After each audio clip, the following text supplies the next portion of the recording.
네, 안녕하세요. 진료는 의사에게, 약은 약사에게, 세정제는 제조사에게, 생활화학 제품 제조사 대표 한사장입니다. 인사드립니다. 네, 저희 지난 시간에는 저희가 처음에 질문드렸던 5가지 퀴즈에 대한 짧게 훑어보는 시간을 가졌는데요. 오늘은 약간 무거운 주제가 될 수도 있고 정말 여러분들 꼭 아셔야 되는 부분이니까 한번 집중해 주세요. 제가 임산부인데 혹은 집에 임산부가 있는데 이 제품 써도 될까요? 라는 질문입니다. 굉장히 들으시면 놀라시겠지만 이 질문에 제대로 대답할 수 있는 제조사는 아마 단 한 군데도 없을 거예요. 안전성 테스트에 대한 확실성이 부족하다는 얘기입니다. 여러분들 아마 전 세계에서 정말 한 명이라도 임산부인데도 이 원료, 이 제품이, 이 의약품이 내 뱃속의 아이한테 아무런 문제가 없는 게 확실한지 임상시험에 지원할 수 있는 분이 한 분이라도 계실까요? 아마 한 분도 안 계실 거예요. 그 말은 이 원료에 대한, 이 성분에 대한 테스트는 오직 동물을 통해서만 간접적으로 인증이 되었다는 겁니다. 자, 그런데 여기서 또 다른 문제가 있어요. 생활화학 제품은 임신한 동물에 대한 테스트조차도 이게 필수가 아닙니다. 다만 의약품 같은 경우는 필수로 안정성 테스트를 거쳐야 합니다. 자, 여러분들 또 이렇게 질문하실 수 있을 거예요.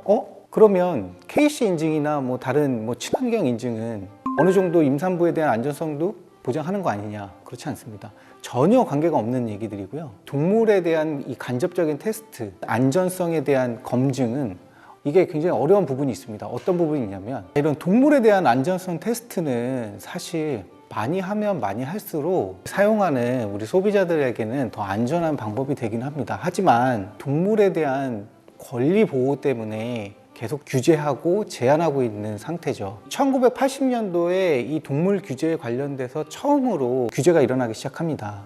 네, 유럽에서 시작이 됐고요. 당시에는 생활화학 제품 혹은 각 화학 원료들에 대한 안전성 테스트가 아니라 이 해부 위주의 실험들이 굉장히 많았어요. 자, 그러다 보니까 굉장히 비윤리적이고 비인간적인 그런 활동들이 많았던 거죠. 산채로 해부를 하는 이런 실험들도 굉장히 많았다고 해요. 이 동물 안전성에 대한 규제는 1870년대부터 시작이 됐고요. 1950년도에 아주 중요한 생활화학 제품 그리고 의약품에서 굉장히 크게 회자가 되는 사건이 터지는데요. 탈리도마이드의 비극이라는 사건입니다. 이 사건은 어떤 사건이냐면 지금의 독일, 당시의 서독에서 진정제, 수면제 효과가 있는 의약품을 만들어서 판매를 하기 시작해요. 그런데 이 약을 어린이와 임산부가 먹어도 안전하다는 대대적인 광고를 했거든요. 근거는 어린이와 임산부한테 안 좋은 영향을 미칠 수 있다라고 알려진 비르비투르산염이라는 성분이 들어가 있지 않다라는 거였거든요. 그런데 임산부들이 이 약을 먹으니까 입덧이 사라지는 거예요. 그런데 이 약을 먹고 팔다리가 없는 형태의 기형아 출산율이 급격히 높아지게 됩니다. 무려 10,000명이 넘는 추산 결과를 갖고 있고요. 이 당시에는 이 약이 굉장히 획기적이었을 거예요. 하지만 이런 문제를 안고 나서 다시 이 규제에 대해서 또 들어가기 시작을 하죠. 자, 이 일이 있은 후부터 다시 법이 개정되기 시작합니다. 임신한 동물에 대한 안전성 테스트, 생식 독성에 대한 테스트는 반드시 해야 된다. 의약품 쪽에서는 규정이 됐고요. 반대로 생활화학 제품은 없어요. 화장품도 당시에는 있었으나 2013년도 이후에서부터 시작을 해서 화장품 원료의 동물 실험은 전면 금지가 됐습니다. 자, 그러니까 이 동물에 대한 권리는 굉장히 보호를 하게 됐지만 인체에 대한 안전성 혹은 임산부에 대한 안전성, 우리 아이들에 대한 안전성의 어려움은 그만큼 높아지게 된 거죠. 이것들의 안전성 테스트를 하기 위해서는 여러 가지 방법이 있습니다. 특히 화장품 관련해서는 줄기세포를 피부 조직을 배양을 해서 여기다가 테스트를 하는 방법이라든지 여러 가지가 있는데 사실 의약품과 생활화학 제품 같은 경우는 한계가 있죠.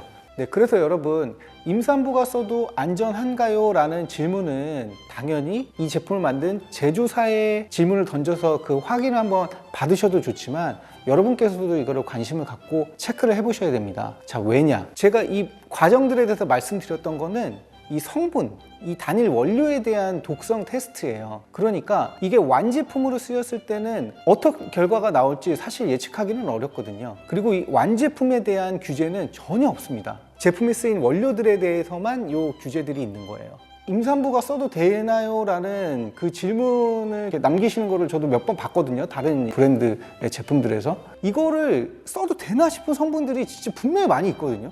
근데 됩니다라고 썼어요. 그거 하지 마세요, 진짜. 이거 진짜 하지 마세요. 양심을 갖고 하셔야지. 그렇게 답을 해도 전혀 문제가 되지는 않습니다. 문제가 되지 않는다는 게 법적으로 걸리지는 않아요. 하지만 양심을 갖고 하셔야죠. 저도 이제 어린아이가 있는데 굉장히 조심스럽습니다. 그래서 나노클린 화이트 브랜드는 안심하시고 쓰실 수 있도록 식품 첨가물 혹은 EWG 1등급 원료로만 만들 수 있게 개편을 할 예정이니까 저희 제품을 이용해 주시면.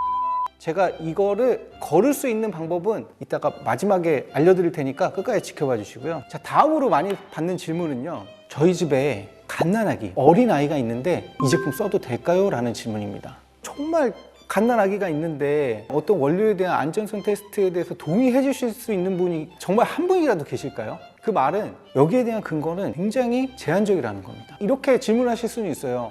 이 제품 유아 안전용품인데요? 여러분, KC에서 인증하는 유아 안전용품에 대한 범위는 이 아이들이 사용하는 놀이기구나 욕실용품 등의 하나입니다. 이거 생활학 제품에는 없습니다. 유아, 소아 관련된 안전 규정이 따로 마련되어 있는 근거는 생활학 제품에는 없어요. 의약품과 화장품에는 있습니다. 그러니까 이 청소세제라든지 이런 생활화학 제품을 고르실 때에는 정말 신중하셔야 돼요. 자, 또 하나, 유아 안전 캡이 적용됐다. 네, 유아 안전 캡이 적용될 수 있죠. 다만 그거는 뚜껑이 어린 아이들이 쉽게 열 수 없다라는 거일 뿐이고요.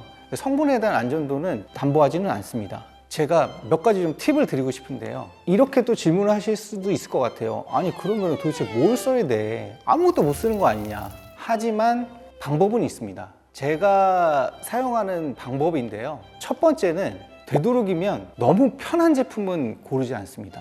예를 들어서 뿌리고 발라놓고 헹구면 돼요. 이런 제품은 저는 권하지는 않습니다. 청소 그리고 얼룩을 제거하는 과정은 크게 세 가지가 필요해요. 자, 첫 번째는 물리적인 힘입니다.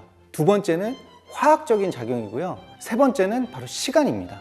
자, 물리적인 힘은 저는 사실 이 세 가지 중에 가장 중요하다고 생각을 하는데요.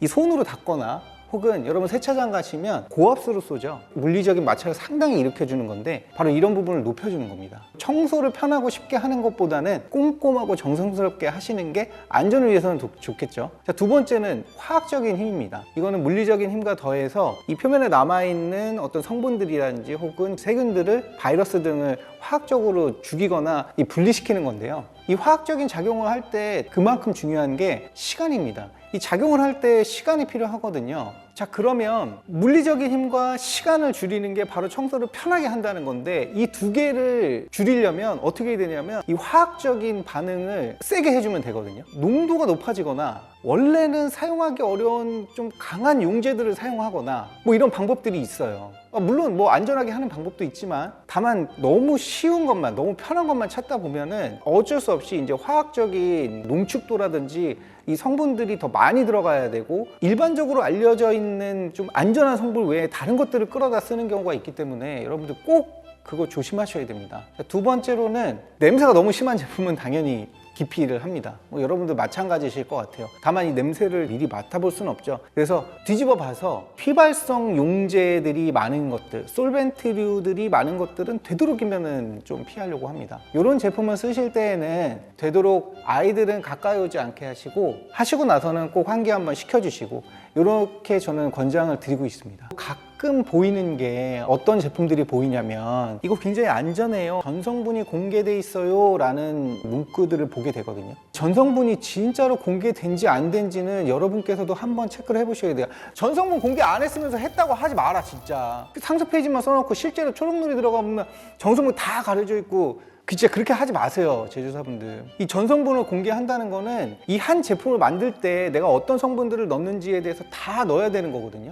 그런데 아실지는 모르겠지만 이 생활화학 제품을 판매하는 데 있어서 제조사가 혹은 판매사가 하는 것은 신고입니다. 신고. 승인이 필요한 제품은 한정돼 있어요. 신고 제도라고 하면은 이 제품을 저는 팔겠습니다 라고 하는데 그냥 신고해서 되는 건 아니고요. 몇몇 가지 이제 테스트는 거칩니다. 어떤 테스트를 거치느냐, 이 제품을 시험 기간에 보내서 이 제품에서 어떤 안 좋은 성분들이 검출이 되는지 나오는데 여기서 중요한 거는 나오는 모든 성분을 다 테스트하진 않아요. 예를 들어서 우리가 세정제다라고 하면 세정제에서는 정부에서 지정한 가이드가 있습니다. 이 성분은 나오면 안 돼. 검출되면 안 돼. 혹은 나와도 얼마 이상이면 안 돼. 그리고 몇몇 가지 성분이 있습니다. 모든 화학 제품에 대한 원료를 다 규정한 건 아니고 이 세정제라고 구분되어 있는 품목을 너희가 팔 때는 이 원료에 어떤 성분들은 넣어도 되는데 어떤 것들은 요만큼만 넣어야 되고 어떤 것들은 넣으면 안 돼 라고 규정되어 있는 게 있는데, 여러분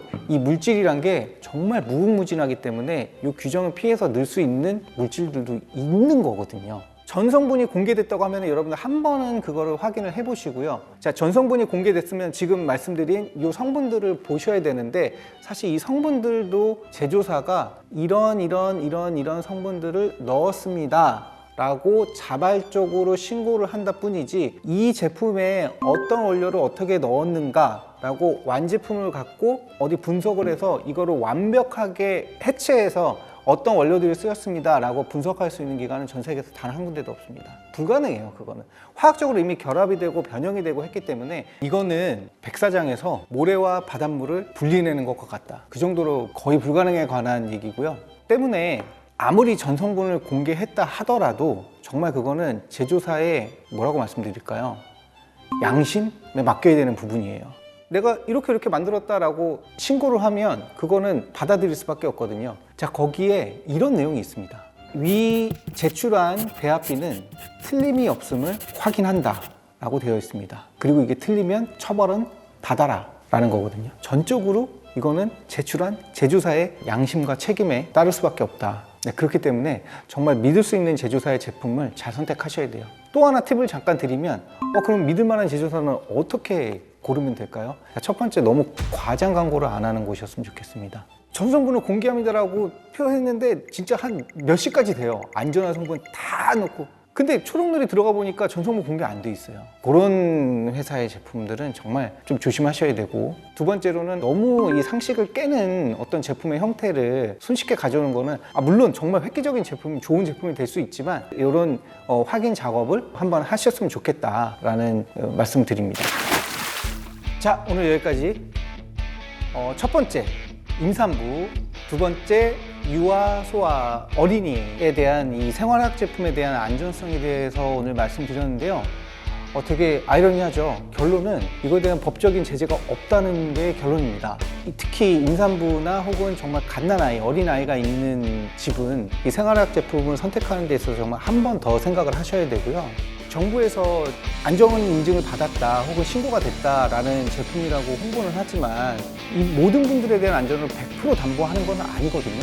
그렇기 때문에 계속해서 여러분들 의심하시고 확인하시고 질문하시고 검증하시는 과정을 좀 스스로 거치시길 바랍니다. 그래야 더 안전하게 하실 수 있고, 언제든지 궁금한 게 있으시면은 여기 저희 홈페이지 문의글로 남겨주시면은 저희가 저희 제품과 상관없는 제품에 대한 답변을 제가 항상 드리고 있거든요. 다만 그런 건 안 돼요. 이 제품 좋아요? 안 좋아요? 제가 다른 회사의 다른 브랜드의 제품 평가해서는 안 되거든요. 하지만 어떤 성분이 있는데 이런 성분 괜찮을까요? 라고 질문 남겨주시면은 최대한 제조사 입장에서, 그리고 저 한 사장 입장에서, 그리고 아이를 갖고 있는 아버지의 입장에서 정말 솔직하게 말씀드리도록 하겠습니다. 자, 오늘 여기까지 하고요. 다음 시간에 뵙겠습니다. 감사합니다.